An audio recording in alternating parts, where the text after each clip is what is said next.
Yo,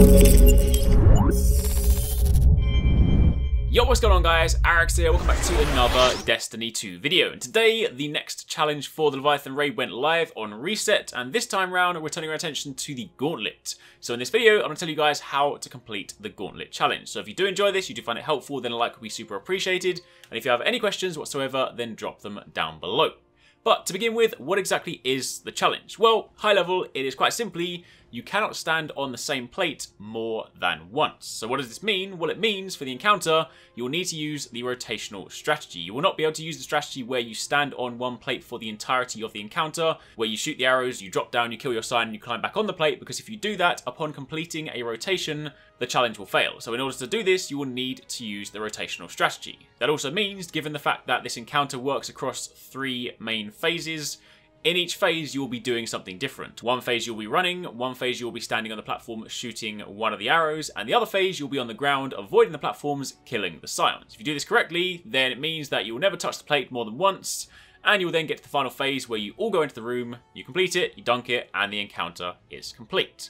So, that is a high-level summary of what needs to be done, but let's actually talk about how that works in the raid. So to begin with, in this instance, you're of course watching from my perspective, so I start at the dogs, but of course you'll begin the encounter by standing on the plates, as you always have done. It's safe for you to stand on the plates to begin the encounter. That won't count as like an activation where you will then fail, so you need to do that to initiate it, but from that point onwards, you want to make sure that only the people that need to be on the plates are standing on the plates. Technically speaking, it doesn't matter if they're not active, if they don't have the light on them, but within our team, we kind of got into the habit of just trying to avoid the plates so you don't accidentally stand on one. But in this instance, I'm beginning at dogs and I'm going to be standing on the plate, so you clear the ads as you always have done until the point where the orb will spawn. At that point, you then jump on your plate and one of your runners will go inside and the other person can just stand down on the ground by your plate. They don't need to be standing on the adjacent plate, that is not important, they simply need to be on the ground, because what you're going to be doing is you, as a plate holder, will shoot whatever is the top arrow. So if someone calls, say, Chalice mid, you'll shoot top. If they call Chalice top, you'll shoot mid. The point is, whoever is on the plate can shoot top, whoever is on the ground can shoot bottom. It just makes things a lot easier.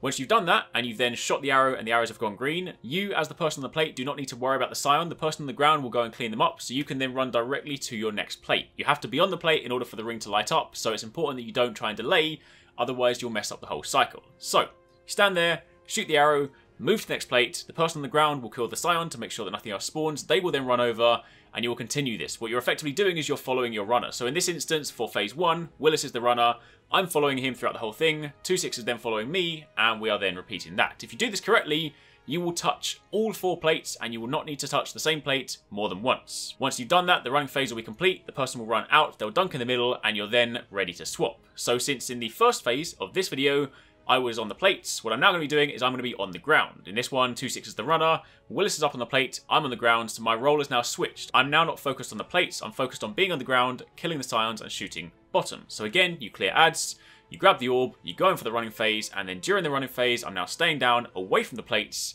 Anytime that the arrows have gone green and someone's run through, I run straight forward, I kill the scion, I then move over to the next plate to catch up, and you repeat this cycle. Again, you go through, they land on all 4 plates, they don't touch the same one more than once, the players come out of the gauntlet, they dunk again, and we're then on to phase 3. For phase 3, I'm now runner, this is my 3rd job, so you again repeat the process, making sure that the person that has just run and hasn't touched plates is now the plate holder, the other person is on the ground, and your runner is then ready to go. Once they go inside, you complete the rotation, you do all the running, you do the swapping, you dunk in the middle, and then everybody groups up just like you normally would. You then go in, split your team into 2, you say, you know, the first 3 people will grab the first set of orbs, the second 3 will grab the second set of orbs, you jump through as you normally would. This point is basically just the normal encounter, you dunk them at the end, and it's done.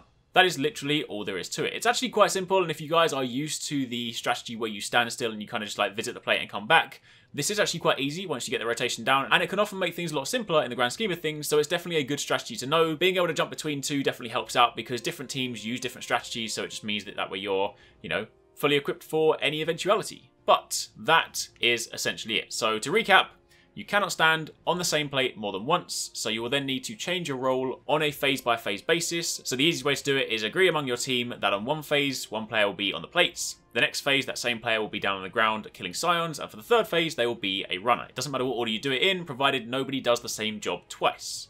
Do that correctly, challenge is complete, you get your emblem, you get your loot, And that's it. We wait till next week for the next challenge, and that is pretty much it. So again, hopefully you guys found that helpful. Hopefully that was useful. If you do have any questions, by all means, let me know in the comments down below. Also, as a final reminder, I'm still running a giveaway for the Xbox One X console, so if you guys want to enter that, you can find a link to the giveaway in the description box down below.